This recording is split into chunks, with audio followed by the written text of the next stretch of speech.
I made this presentation for a conference and decided to share it with you all. The media coverage of generative AI. The problem with NFTs was an inspiration for uploading this video online. I'm not claiming AI is a scam, nor I'm producing a long documentary. It's just that I love the idea of explaining to people what they see in the media. The problem here is not hype-driven coins, but hype-driven headlines. I'm going to show you that although generative AI is novel in nature, the media coverage follows old patterns.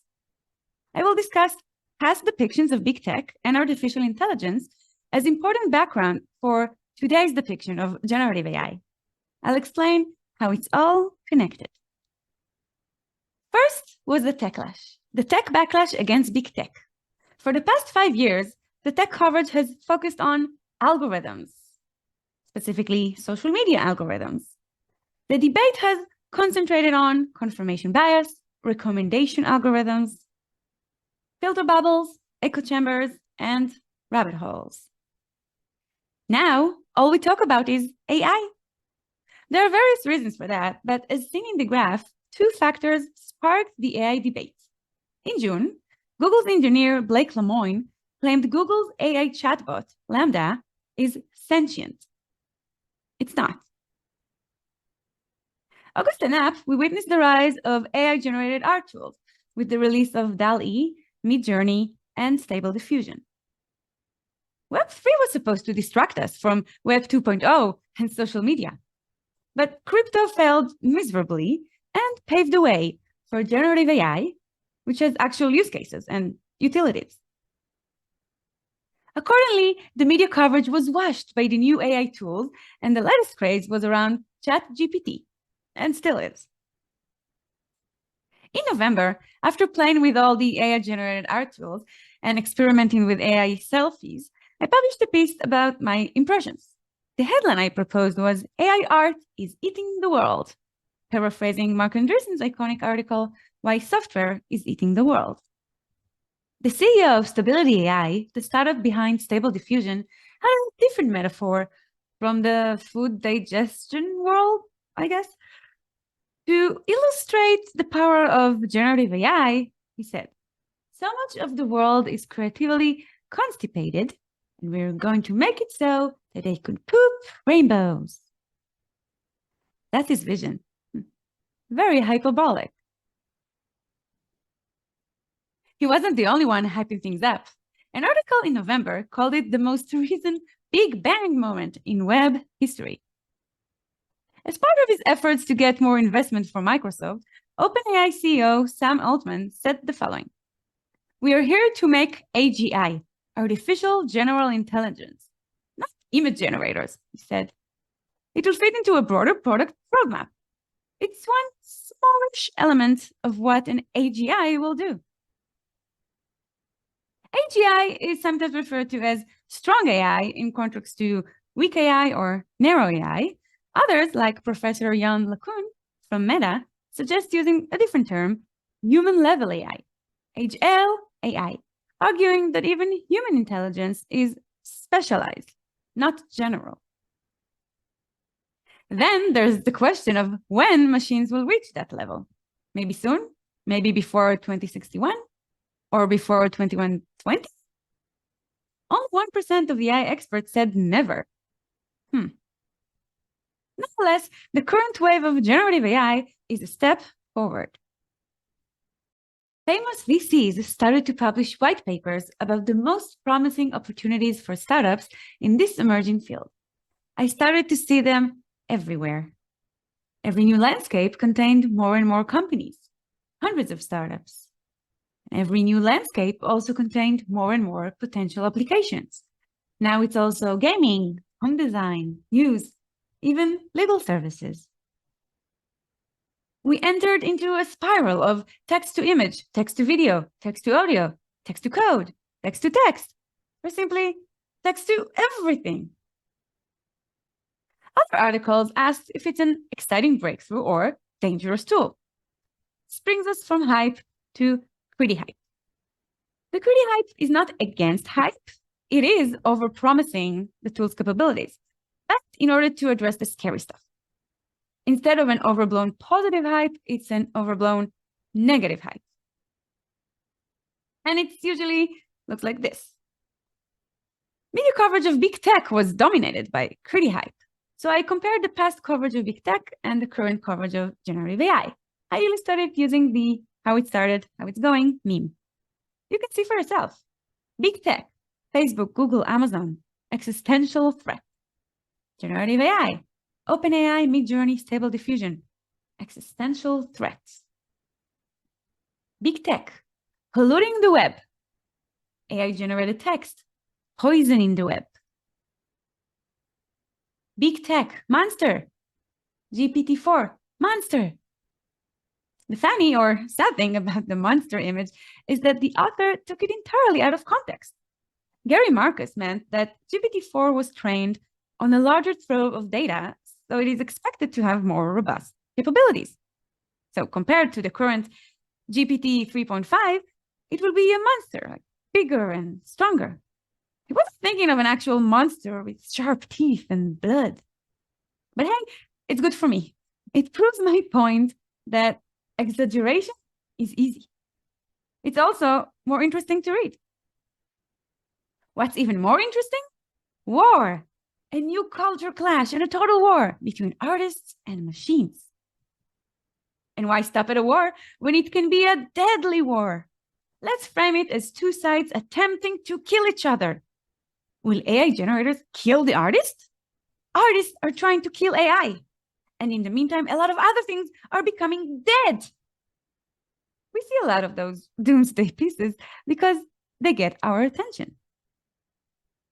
And we can always add even more hysteria. Why stop at artists if the AI can kill everyone? It's a clear case where natural stupidity attacks artificial intelligence. This is why I was glad to see Jeff Jarvis' reaction to The Atlantic. Is this the start of an AI takeover? The answer is clickbait, hashtag moral panic. Both are well-known sins of the media. I'm calling it the techlash filter. While Instagram filters makes us look younger and Lensa makes us hotter, techlash filters add exaggerations to make tech scarier. To get the bigger picture, here's a framework by ITIF for analyzing moral panic cycles. After the point of panic, there's the rising panic until it reaches the height of hysteria. After that, there are deflating fears, a point of practicality, and lastly, people move on. Where should we place generative AI? I think that's somewhere in the rising panic. Regardless of what I've already shown you, it's not the peak. We haven't reached the height of hysteria quite yet. Another way to look at the coverage of every new technology is the Tech Panic Cycle by Kevin Kelly. It has 7 phases. Don't bother me with this nonsense. It will never work. Okay, it's happening, but it's dangerous because it doesn't work well. Wait, it works too well. We need to restrict it. Do something. This stuff is so powerful that it's unfair to those without access to it.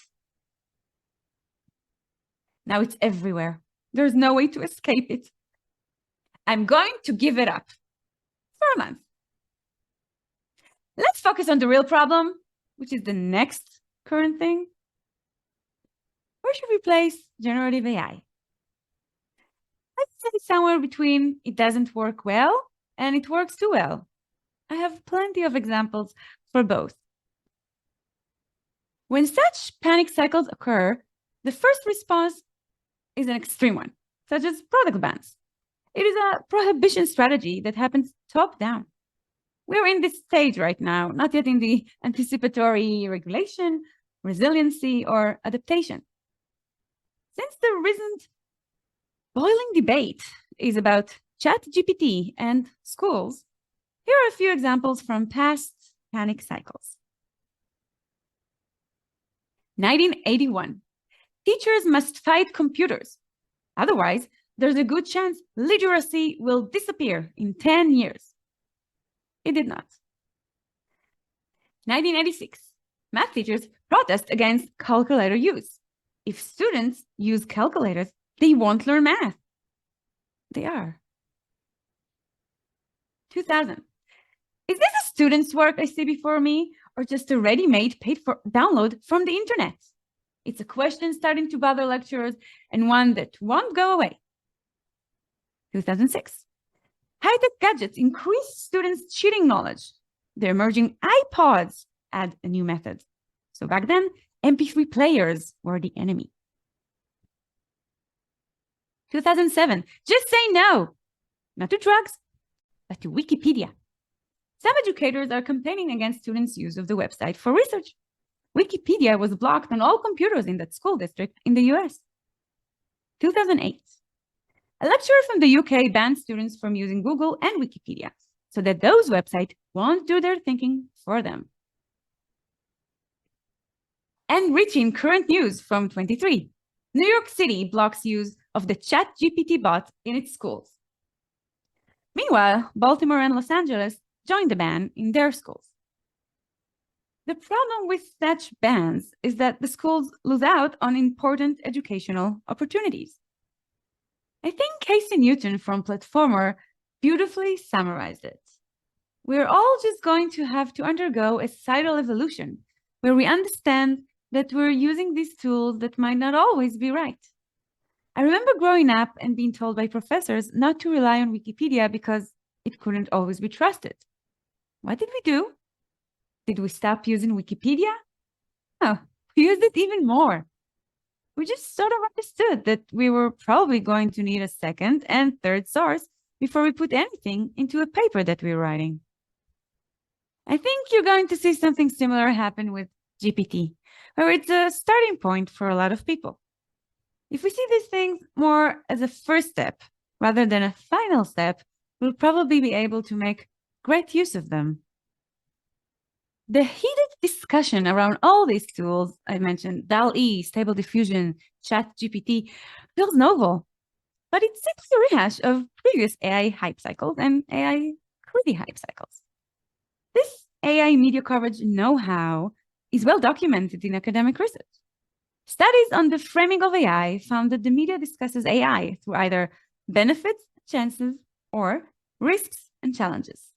Its potential impact on society is framed as either desirable or threatening.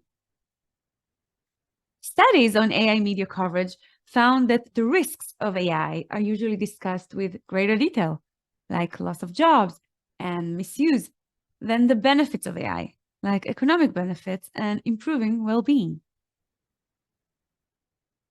The common pattern is moving from utopian to more specified dystopian descriptions. It means that dystopian frames are described with more examples and metaphors than utopian frames. They range from gate to heaven to the most alarming Frankenstein monster. There are 10 main themes around AI. They're organized from the most positive to the most negative. I added some relevant examples. Let's dive in. Gate to heaven, a win-win situation for humans that includes machines doing things with no interference from humans. Helping hand, co-pilot theme, where AI assists humans in performing a task. It includes examples of tasks humans would not need to do in the future because AI will do the job for them, freeing humans to do other, better, more interesting tasks. Social progress and economic development, process of improvement, how AI will herald new social development, AI as a means of improving quality of life or solving problems. Economic development includes economic investments and market benefits, such as competitiveness. Public accountability and governance. AI is dependent on the capabilities of human knowledge. It's often linked to the responsibility of humans in how AI is shaped and developed. It focuses on policymaking, regulation, and issues like control, ownership, and transparency. Scientific uncertainty, a debate over what is known versus unknown, with emphasis on the unknown. AI is ever evolving, but remains a black box. Ethics. AI quests are portrayed as right or wrong. Morality judgment, a matter of respect or disrespect for limits, threshold, or boundaries. Conflict. Two types of conflicts.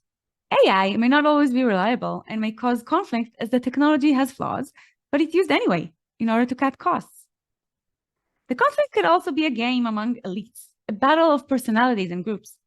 Who's ahead or behind? Who is winning or losing in developing the latest AI technology? Kasparov syndrome. AI will overrule us. AI will overthrow us, and humans will lose part of their autonomy. One of the results is job loss. Shortcoming. AI lacks specific features that need the proper assistance of humans. Due to its flaws, humans have to oversee the technology. Frankenstein monster. AI is a crucial threat to humankind, or what it means to be human.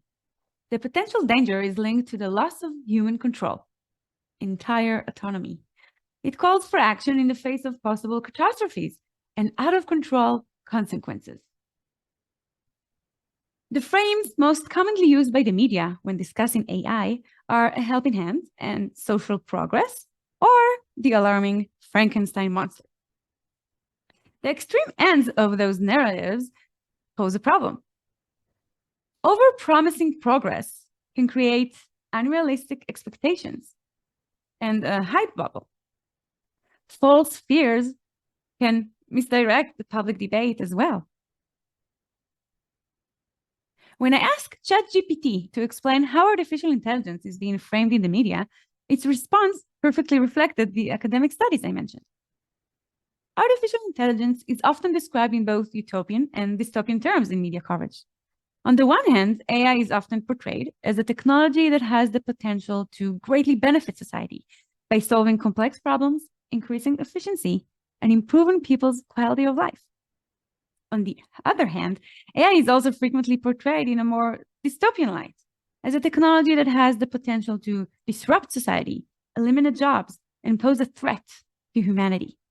In this view, AI is seen as a potential enemy of humanity, rather than a tool that can be used to improve people's lives. There are other AI tools to assist us with writing. When I asked Fortune Spices to add a historical fact to the paragraph about the leading AI frames, it added the purple text and cited an interesting paper on Harvard's website that opened with the earliest examples of AI in the media. It linked to it, and it was a cool addition. In that case, it was a co-pilot, helping hand.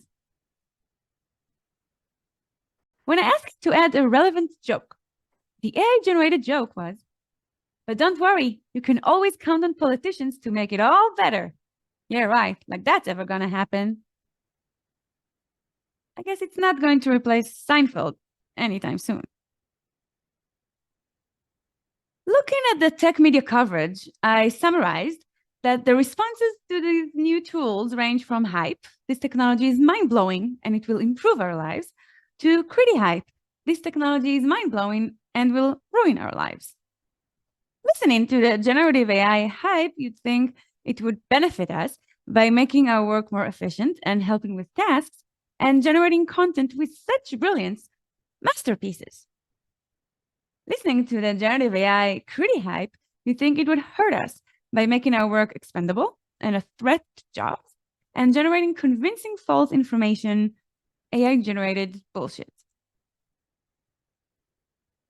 When I posted this generative AI hype Criti-Hype table, AI experts expressed frustration with how media distorts their nuanced scientific discussion. Grady Butch, chief scientist at IBM Research, wrote that it's a case study on why we in the scientific space are wary, if not fully untrusting, of you in the media. Because you come to us with a point of view for which you are seeing support rather than listening first. Generative AI shouldn't be framed as humans versus machines. What we actually see is humans and AI working together, another AI scientist told me. Alfred Spector, a visiting scholar at MIT, wrote, "The press may desire to create a somewhat polarized debate when there should be a more thoughtful consideration of technology evolution and human adaptation." He proposed a middle ground that indicates what most scientists think. Generative AI should elements in both sections, given that technology always has positive and negative impacts. Neil Turkowitz summarized, "There are two sides of the debate. The utopians and dystopians may consume much of the oxygen, but most of us involved are realists, interested in ensuring that decisions about technology are made consciously, reflecting human decision-making." In the piece I published in the Daily Beast summarizing this whole debate, I added, "Nonetheless, generative AI is being covered as if the machines rule us, rather than us using them. This is due to the advent of technological determinism. If you believe that technology is deterministic, you will observe every emerging tech as the determining factor of society. When it comes to generative AI, people's imagination runs wild as if we are some hopeless muppets in the hands of a mind-controlling Skynet. The less Hollywood-like option is that social forces shape technology. So it is the society that affects technology rather than the opposite. It is still possible for humans to exercise control over their lives, human agency, and impact the design and use cases for technology. Unfortunately, current tech coverage is deterministic, and so is our perceived control or lack thereof. While the technological advancements are impressive, these tools are built by people and used and misused by people. They should be treated as such in a more realistic narrative. The way to move forward is not simple but wrong, it's complex but right. I'll share why I'm optimistic about that path. As the US media, July 1st, 22 to January 10th, 23, I found that ethics is the sixth most commonly used word in media coverage of generative AI. The larger a word appears in the word cloud, the more news articles mention it. It means that AI ethics is a hot topic that has followed this technology from its inception. One VC honestly explained, "We almost bubbled it entirely with social networking due to lack of ethical judgment. We don't want to do that here." So the emphasis on ethics is quite novel and obviously a good thing.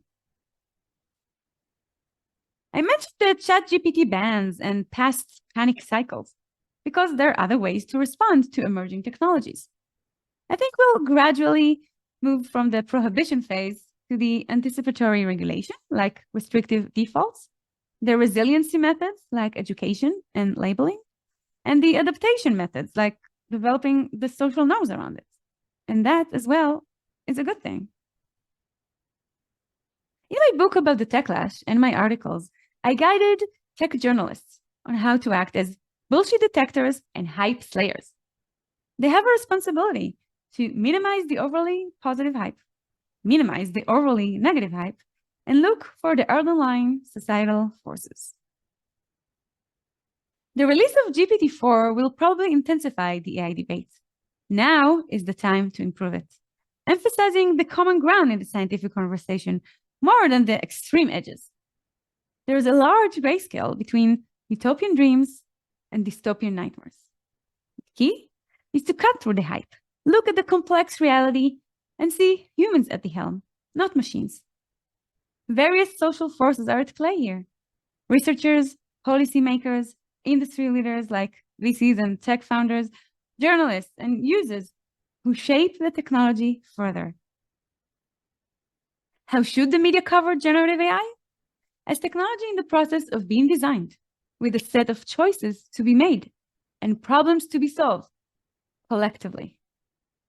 We can still put some guardrails and set norms, such as standard consent procedures and transparency of data sources, policies for oversight and accountability, and better education for AI literacy.